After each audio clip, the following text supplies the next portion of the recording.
我婆婆以为自己是个万人迷，她这辈子最受不了的事，就是有女人同她抢男人。我老公给我剥了一只虾，她能哭上整整一顿饭，逼得我老公只能哄着她，把饭喂给她才肯吃。我乐了，随手给我公公也喂了一口。婆婆暴怒，大骂我不守妇道，还把我儿子的亲子鉴定结果拍在了饭桌上。我笑嘻嘻地举起手机，家人们，请把你们的猜测结果打在公屏上，猜猜我儿子是谁的重，我老公又是谁的重。嘿，朋友，不管你现在是在挤地铁、等咖啡，还是刚放下手头的事想偷个闲，别着急划走。今天的一页故事，刚好能填满你这几分钟的碎片时光。喜欢我的朋友，欢迎点击订阅分享。那我们故事开始。我婆婆韩美凤化着精致的妆，10根手指都做了1寸来长的满钻美甲。老公，你给我盛饭。哎呀，讨厌，不要盛那么多，人家减肥呢。我公公老脸一红，赶紧倒出去半碗。婆婆又用指尖轻轻戳了戳我老公的肩膀。儿子，给妈妈剥个虾。老公有些局促地看了我一眼，没敢动。婆婆不乐意了，你看她干嘛啊？你给妈妈剥虾还用看别的女人脸色？你是不是不爱妈妈了？韩美凤女士说着，眼圈就开始红了。我老公慌了，赶紧把一盘子虾端到自己面前，认认真真地剥起来。婆婆十分得意地朝我挑挑眉，我回赠了一个大白眼。我老公虽然把第1只剥好的虾放到了婆婆碗里，但紧接着几只都给了我。我还忙着给儿子喂饭，也腾不出手来。见我张嘴等着，老公虽然有些不好意思，但还是喂给了我。婆婆脸色刷得变了，不知廉耻。她这话放在别人身上有没有用我不知道，但对我肯定没用。我淡定地给儿子擦了擦嘴。您这话说的，我老公愿意喂，我愿意吃，有什么不知廉耻的？我又没让你老公喂。公公拿筷子的手一僵，对于这种莫名烧到他身上的战火，明显不知如何应对。嗨，你们先吃，我去阳台抽根烟。老公也在下面碰了碰我的腿，示意我闭嘴。我压根不往心里去。见公公走了，更加肆无忌惮。这男人嘛，就是吃谁的奶听谁的话。你要是不乐意，你还让你儿子吃你的不就得了？我说着，不怀好意地朝婆婆的低胸装上下打量鸡眼。这回老公也坐不住了。阿玉，你不要胡说八道。我婆婆气得脸都长红了。小贱人，浪蹄子，真不要脸，什么话都往外说。我嗤笑一声，您放心，我只是说说，可不像您，嘴上是不说，都露出来给人看。婆婆瞬间被我气哭了，一边抹眼泪一边往老公怀里扑。丰年，你就看着他这么欺负你妈妈。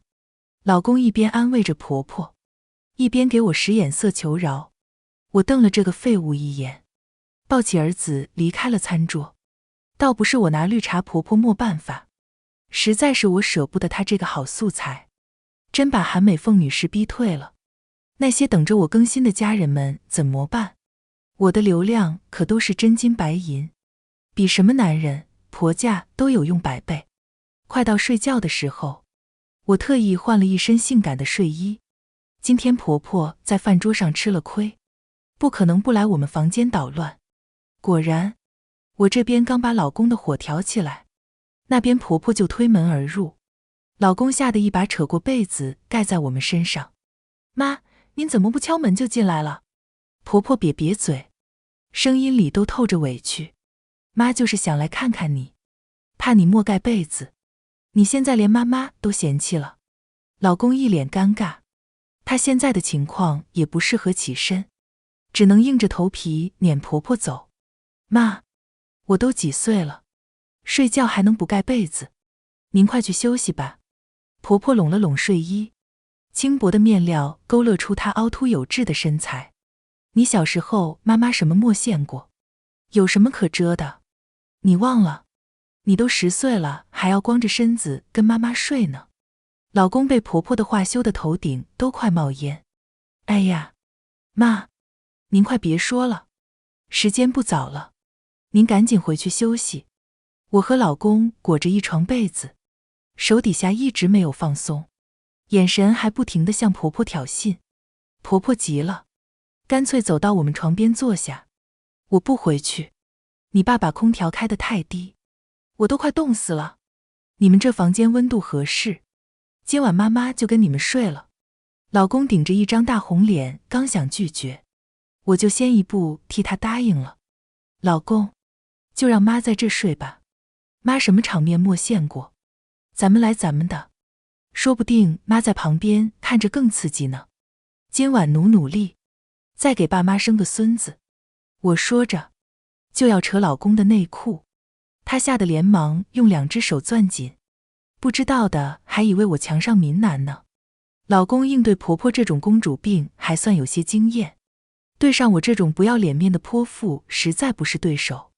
被逼急了的男人也顾不得老公主的心情了，直接嚷嚷起来：妈，我们不方便跟你睡，你赶紧回去。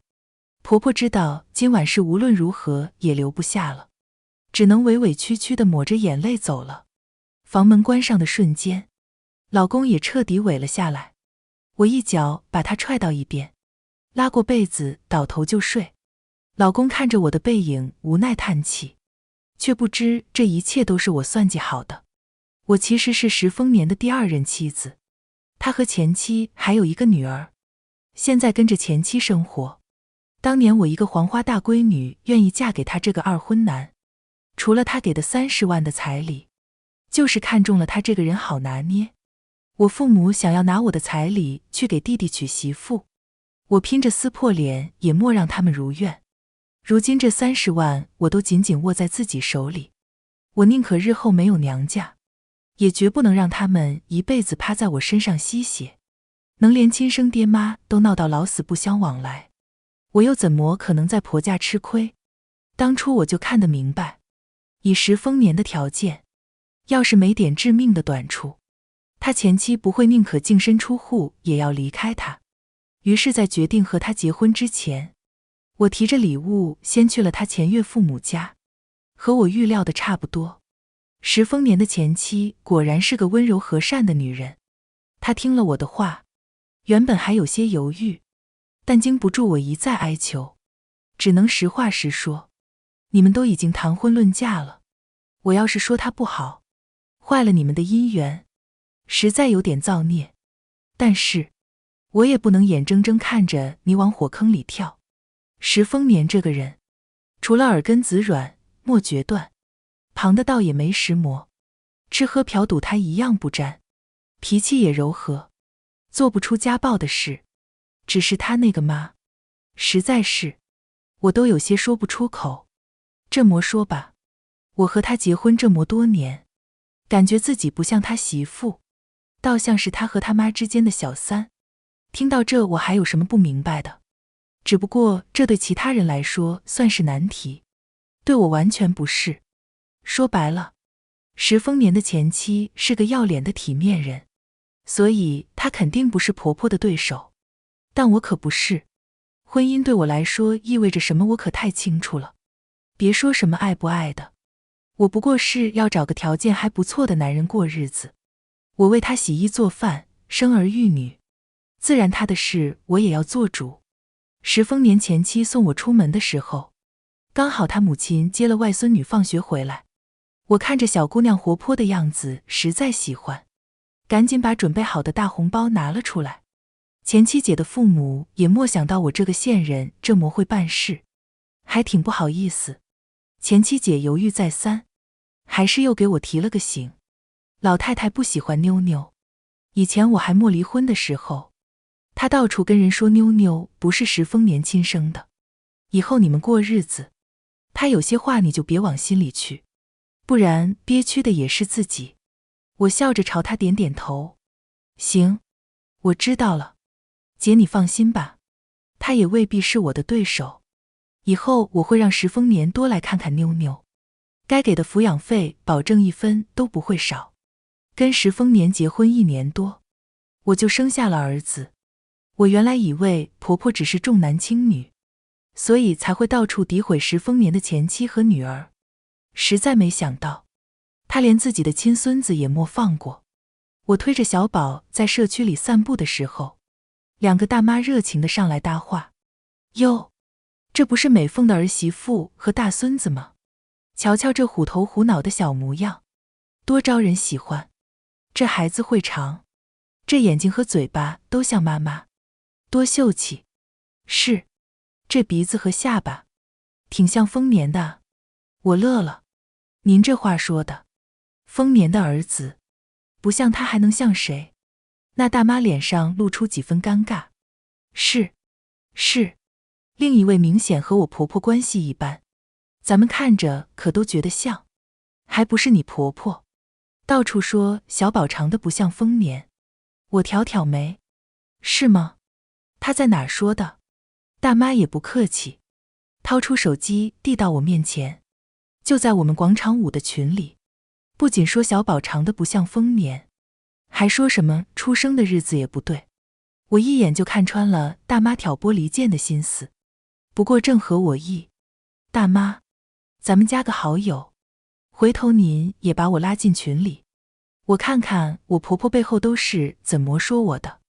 大妈明显有些畏难，背后捅刀子是一回事，当面戳破大家脸上可就不好看了。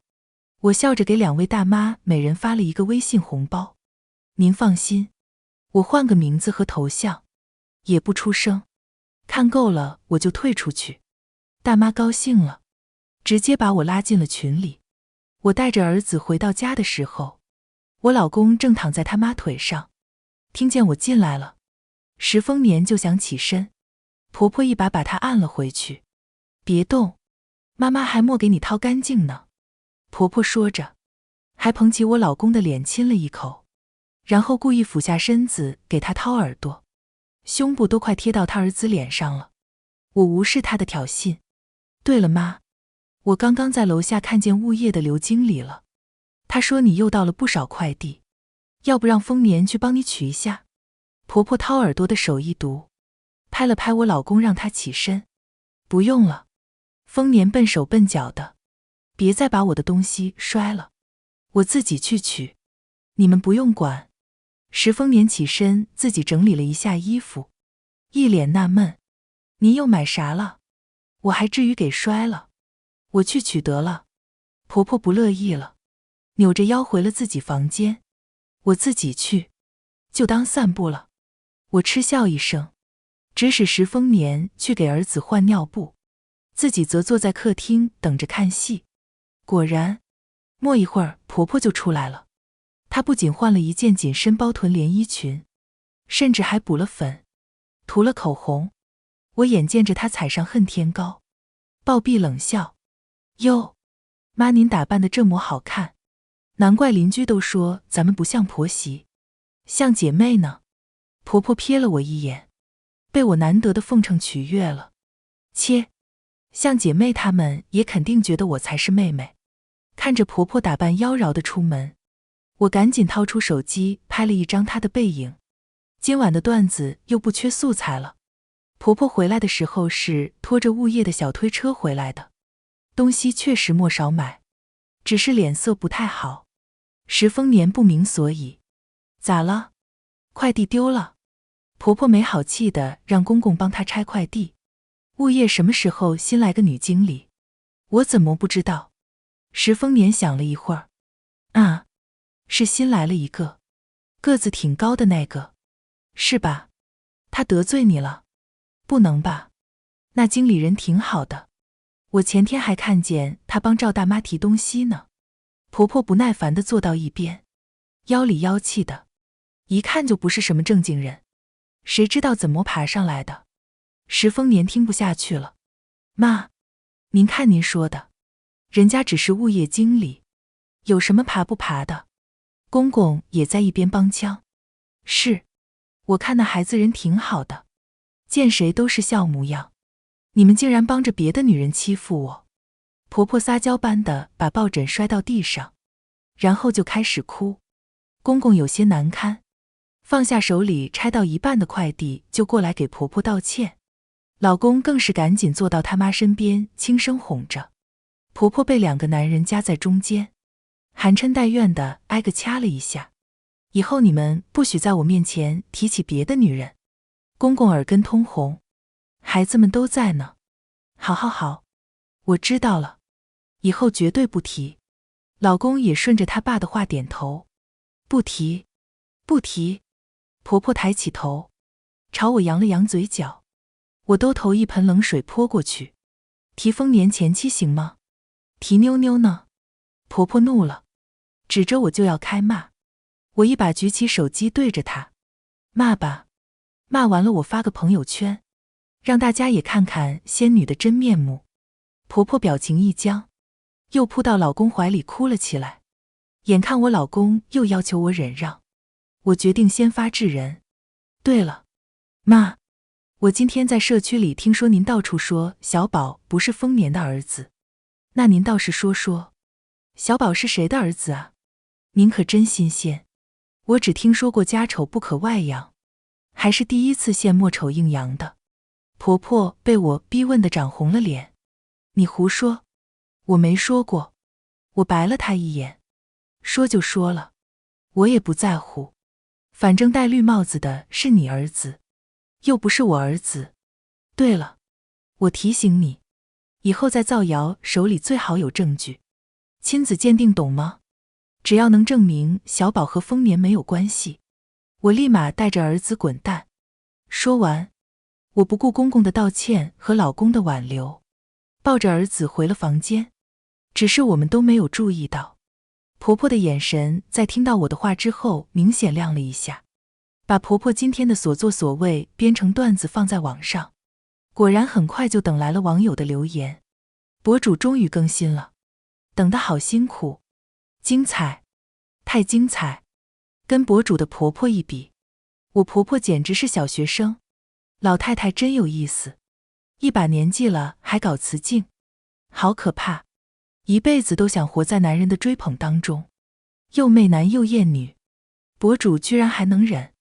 我跟你们说，以我看人的经验，这种人绝对不可能对婚姻忠诚，他就受不了男人的目光不放在自己身上。不能吧，都一把年纪了，一把年纪都没有好转，年轻的时候得浪成什么样？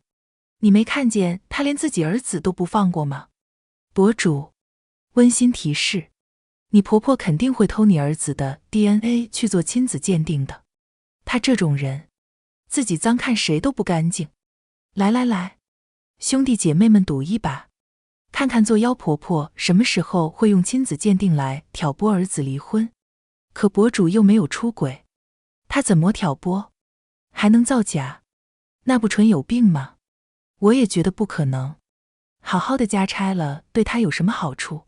你们是真外行，拆了儿子的家，他以后就是儿子身边唯一的女人。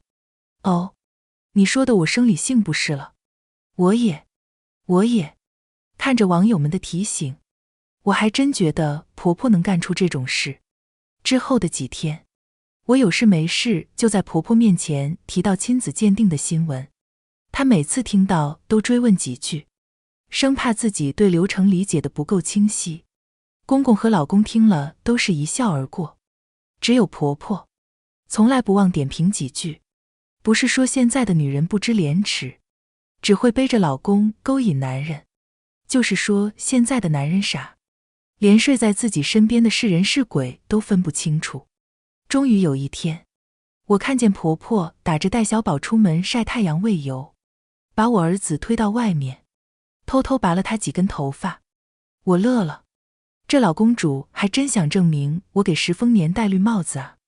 本来这事我也不用在意，压根就是莫影的事，但为了自己视频的流量，我还是决定恶作剧一回，偷偷把老公和公公的梳子换了个位置，反正他们爷俩用的都是一样的东西，旁人根本分不出来。我的本意是吓一吓婆婆，毕竟鉴定结果显示是直系血亲，但又不是亲父子，还是挺唬人的。只是没想到，鉴定结果竟然完全出乎我的意料。这一天，婆婆刚从外面回来，就跑过来撕扯我的衣服，我吓了一跳，抱着儿子连连躲闪，老公也立马过来阻拦：“妈，您快放手，有话好说，阿玉还抱着孩子呢，您这是干什么？”婆婆一改往日娇滴滴的样子，叉着腰指着我的鼻子就开骂：“你个不要脸的小娼妇，你说，你怀里抱着的到底是谁的野种？”一句话让全家人都愣住了，老公更是不敢置信地看向婆婆：“妈，您胡说什么？”婆婆看着挡在我面前的老公，一把把一个当带拍在他胸前，眼泪唰地流了下来：“我可怜的儿子啊，你还护着他？你看看，好好看看，他这是给你戴了绿帽子了。小宝根本不是你的孩子，你被他给骗了。”老公和公公立马都变了脸色，不可置信地看向我。我倒是一点不慌，哄着被婆婆吓到的儿子，瞥了一眼老公手里的鉴定报告：“还不打开看看？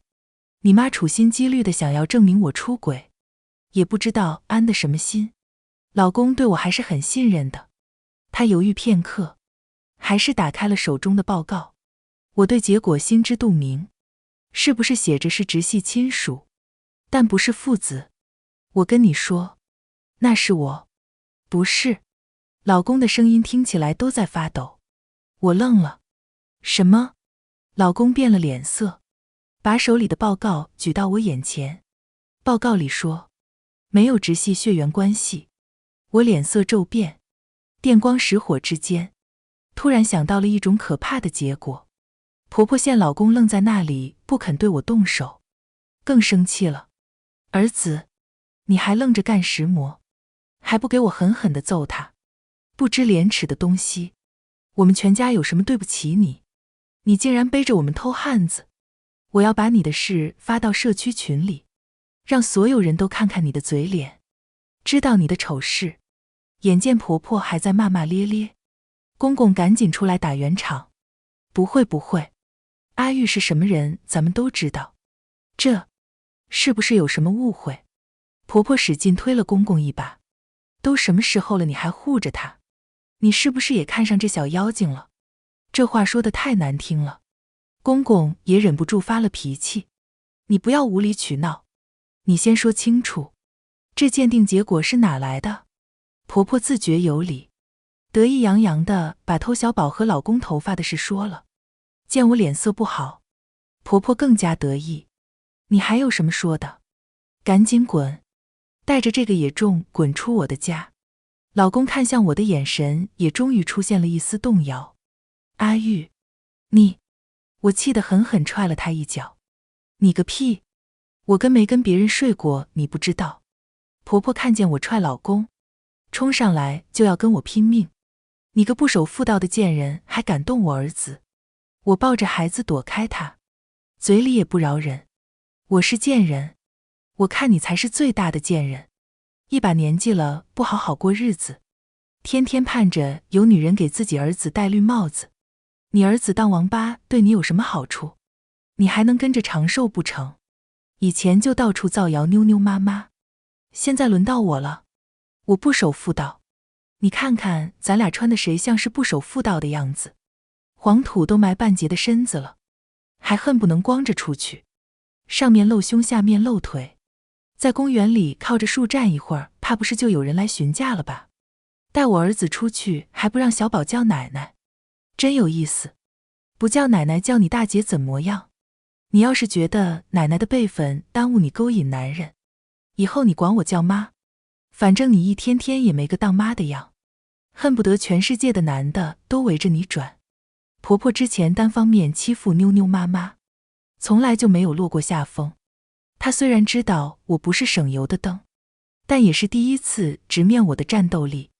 很显然，她错误地估计了我的实力。平时要不是我不跟她一般见识，凭她那点绿茶手段，在我面前连个开口的机会怕是都抢不到。你，婆婆捂着胸口，又要装晕倒。公公和老公只能一左一右地扶住她，又是扇风又是顺气。公公不好直接对我说什么，只能拼命给老公使眼色。老公看着犹如喷火恶龙的我，酝酿了半天，终于挤出一句：都别说了，这里面肯定有误会。看见老公没有冲上来跟我动手，婆婆更加气恼。我也不惯着她，趁着她装柔弱的瞬间，直接把手机对到他们3口人脸上。看见了吗？这就是你妈每天发到广场舞群里的截图，说小宝不像你，说咱俩夫妻生活不和谐，说你宁可陪着妈妈睡也不愿意和我同房，还说她计算的日子，我怀上小宝的时候你压根不在家。我看着公公和老公尴尬的脸色，又对着婆婆开喷：你有病吧？以前拿这些话污蔑妞妞妈妈，现在又来给我泼脏水，你是不是有什么怪癖？一天天烧香拜佛的求着自己儿子被绿。哦，我知道了，是不是你自己年轻的时候就不干净？要不是自己干过劳保，哪能看谁都像婊子？老公被我一通输出，直接说懵了。阿玉，你怎么能说话这么难听呢？太过分了！我冷笑2声，还不忘为前妻姐出气，因为我没有素质啊。你娶我的时候不就知道吗？你前妻倒是名牌大学毕业的，又温柔又文雅，她是怎么被欺负走的，你自己心知肚明。老娘清清白白黄花大闺女嫁了你一个2手男人，我还没说自己吃亏，你们家倒是想给我扣当父的帽子。我告诉你石丰年，老娘嘴快心肠直，做不来偷鸡摸狗的事，你们家冤枉我这事必须有个说法，否则我明天就去社区的广场上让大家给评评理，看看到底是我背着你偷人，还是你家这个老绿茶别有用心。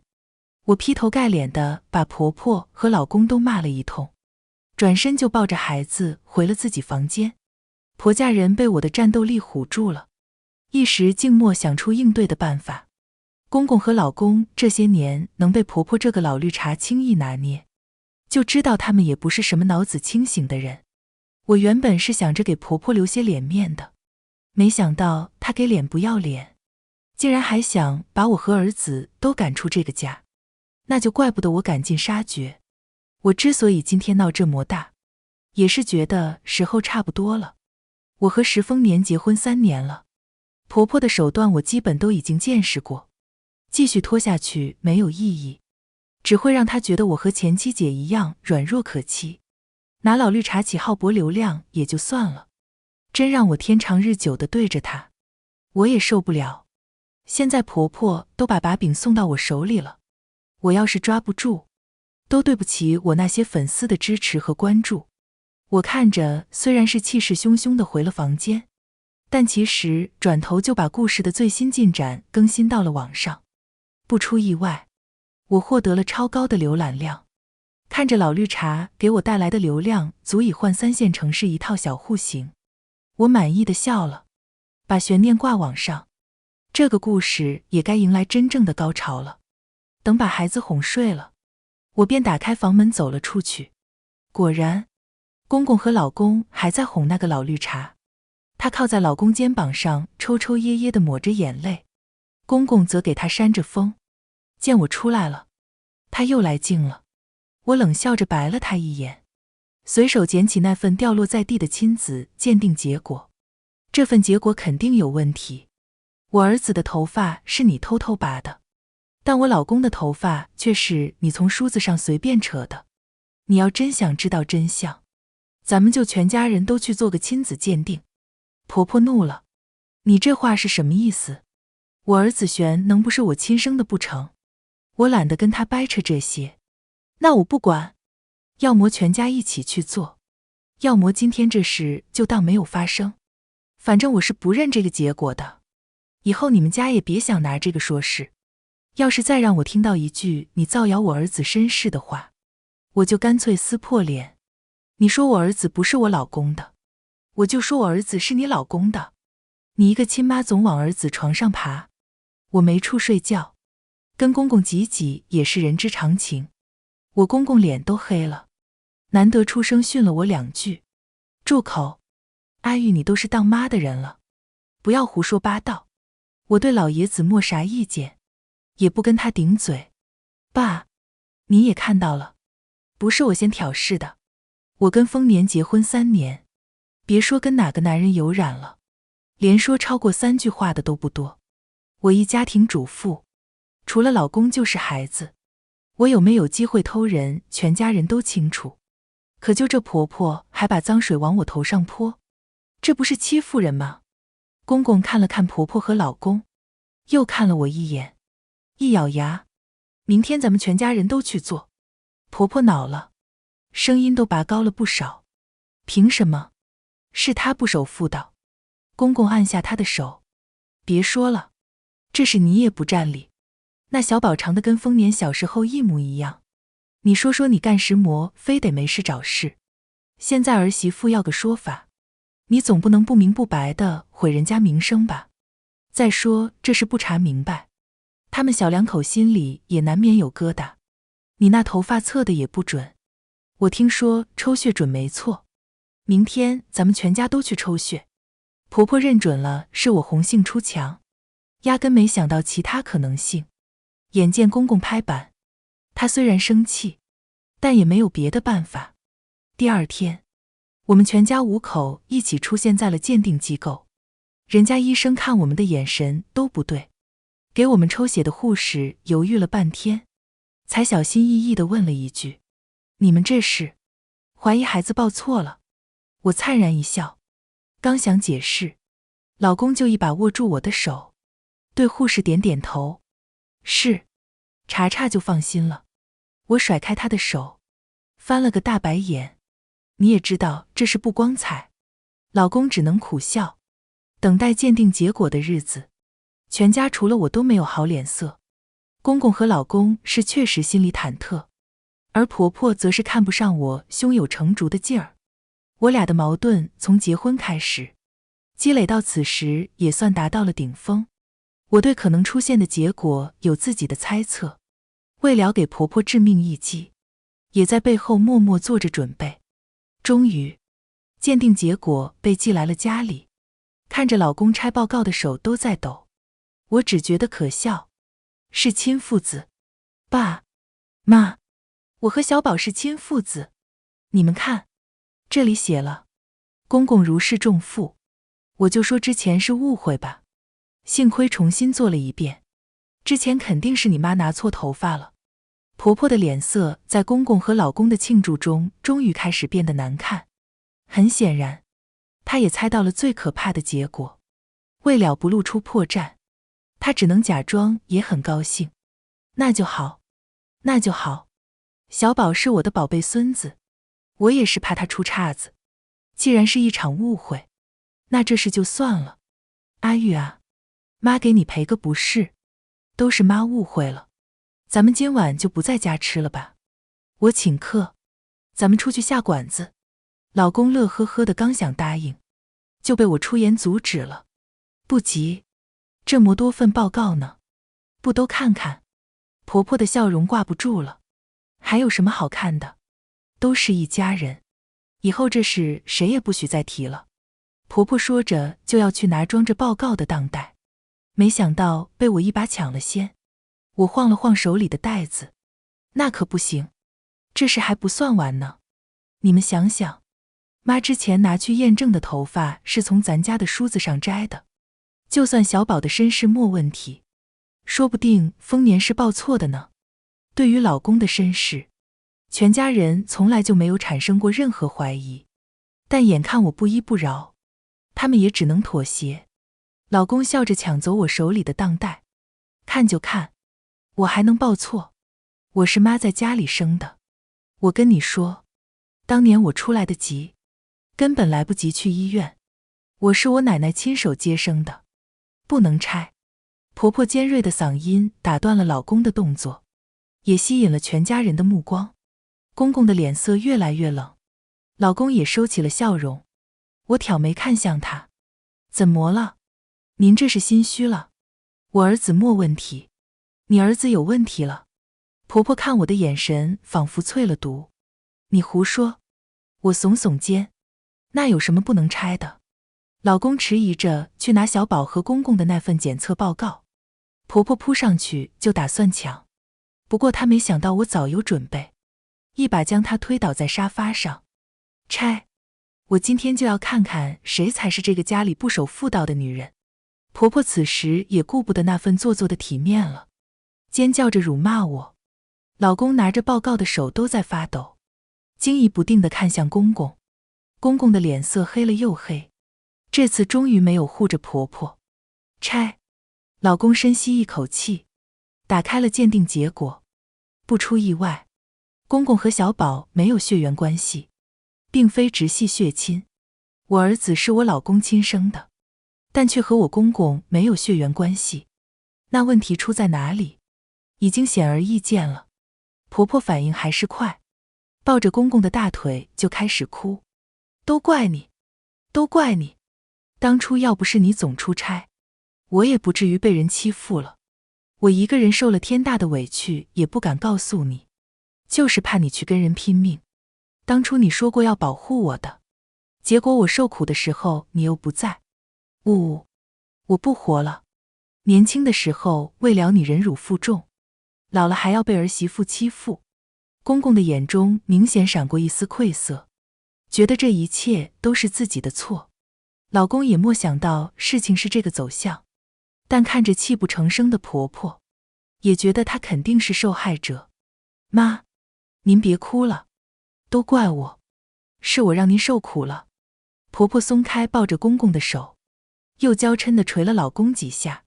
我吃这么多苦，你不心疼我，还帮着外人侮辱我，你们爷俩都是没心肝的，让我死了算了。这事传出去，我还怎么有脸活着？不得不说，婆婆在拿捏男人方面还是有些天赋的。公公和老公甚至还没问清楚怎么回事，都开始抢着承担责任了。在婆婆委委屈屈的抱怨中，老公哀求地看向我。阿玉，之前的事是妈误会了你，但你也看到了，妈也有难处。这件事咱们以后就不提了好吗？咱们一家人好好过日子。我冷笑出声，好好过日子。今天这事要是让婆婆三言两语糊弄过去，我这辈子都不会再有好日子过。既然大家已经打到了生死局，我就没有手下留情的可能性。我掏出手机，把之前找好的东西发到了全家人的群里。婆婆当年是不是被人欺负了，我不知道，但看现在这状态，怕是等不及被人欺负呢。婆婆大惊失色，你发了什么？我朝她晃了晃手机，发了你穿着性感睡衣跳擦边舞的视频，瞧瞧你摇的，要不是有荧幕挡着，怕是都甩到男人脸上了。这裙子连屁股都没盖住，你还真放得开啊，好哥哥。那些男的知道你多大年纪吗？你就管他们叫哥哥。这个给你打赏的就是物业之前的刘经理吧？难怪你看人家新来的女经理不顺眼呢。婆婆尖叫着来抢我的手机，我一个闪身躲开她，还不忘继续嘲讽，你抢我的有什么用？反正爸和丰年都看到了。我还以为你只是在家里要霸占男人的老绿茶，没想到你一把年纪连外头的男人也不放过。你知道社区的广场舞队有几个小群吗？那些男人的群里都在讨论和你的风流事，没有你的阿姨群里都在骂你不知廉耻。你想赶我出家门？哼哼，我看该被赶出去的是你才对。有你这么不知廉耻的妈和奶奶，丰年和小宝都跟着丢人现眼。婆婆知道我今天不会放过她了，只能转头又去向公公装可怜。老公，你别听这个贱人胡说，她是嫉妒。啪！一记重重的耳光打断了婆婆的话。她没防备一向好脾气的公公会突然出手，转了半圈跌倒在地。老公，婆婆又要装可怜，但这次公公却没有心软，滚！我再也不想看见你。离婚？明天我们就去离婚。公公说完，就扶着胸口开始大喘气。我和老公也顾不上其他，赶紧先把他扶回房间，吃了些速效救心丸。面对公公的绝情，婆婆又把哀求的对象换成了老公。儿子，难道你也相信这个贱人，不要妈妈了吗？老公羞愤难当，心情复杂的根本说不清楚。他和公公父子和睦，这么多年都以和父亲的关系为傲，可眼下却突然发现自己不是父亲的儿子，而是母亲出轨其他男人的野种。这几乎彻底击碎了老公的自尊心。我先带你出去，爸需要冷静。看着哭哭啼啼被老公拖走的婆婆，又看看紧闭房门唉声叹气的公公，我无声冷笑。天堂有路你不走，地狱无门自来投。不想让我过安稳日子，就谁都别好过。全家人的亲子鉴定报告只是导火索，我后来发到群里的视频才是摧毁一切的炸药。婆婆时至今日依然不检点的作风，让她的话没有丝毫可信度。公公认定了她就是红杏出墙，一辈子退让的公公这次终于做了一件大事，决定和婆婆离婚。公公本想自己搬出去，毕竟现在看来，他才是这个家的外人，和任何人都没有血缘关系。但我和老公都不同意，虽然血缘上不是亲父子，但感情上我和老公都认定了公公就是唯一的父亲。比起和丑态百出的婆婆同住，我宁愿给公公养老送终。最后，公公禁不住我们的一再劝说，还是留了下来。他年纪大了，承受不了孤家寡人的痛苦。再说他也是真心舍不得小宝。倒是婆婆，再也没有理由回这个家。老公给她在外面单独租了个房子，并时常去看看她，也算尽了做儿子的孝心。只是随着时间的推移，老公去看望婆婆的次数越来越少。他不说，但我都明白，他每次去都能在婆婆那里见到不同的男人。老公心理上觉得膈应，更加厌恶母亲带给自己的耻辱。又过了1年，老公彻底不去看婆婆了。听说她再婚了，老公单方面与婆婆断绝了母子关系。他不再打听，但我却没有错过婆婆的消息。听说她的新老公是个偏执狂，每次婆婆和别的男人说了话，两人回家都要大吵一架，甚至还会动手。风流了一辈子的婆婆，到老了终于遇到了能管她的人。我抱着儿子，远远地看着鼻青脸肿的婆婆，穿着最朴素的衣服出来买菜，终于畅快地笑出声。如果你喜欢今天的故事，不妨把它分享给身边的人，让一份小温暖变成2份、3份。下一期一夜故事，我们还会带来新的一夜惊喜，可能是关于梦想，关于陪伴，也可能是关于不期而遇的感动。记得准时来赴约，咱们下期不见不散。